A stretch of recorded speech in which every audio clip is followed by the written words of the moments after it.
हे येवल्याच्या हायवेवर खडीकरण्याचं काम चालू आहे.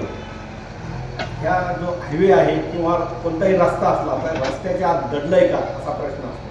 ह्या रस्त्यावर पाईपलाईन असतात नगरपालिकेच्या, नागरिकांचे घेतलेले कनेक्शन असतात.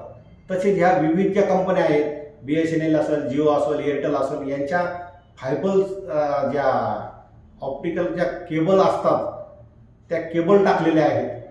त्याच्यामुळे कोणतंही विकास काम जेव्हा चालू होतं त्यावेळेस येवला नगरपालिका परिषद, त्यांचे सर्व विभाग, टेलिफोन कंपन्यांचे सर्व विभाग, त्याच्यानंतर ही सार्वजनिक बांधकाम 1, 2, नॅशनल हायवे अथॉरिटी यांनी असा सर्वांनी समन्वय साधून सर्वांचे एकमेकांच्या परवानग्या घेऊन आणि हे समन्वयातून एक चांगलं काम उभं केलं पाहिजे आणि जी वाढणारी लोकसंख्या हे सर्व विचारात घेतलं पाहिजे, तेव्हा ते विकास काम उजवे होईल.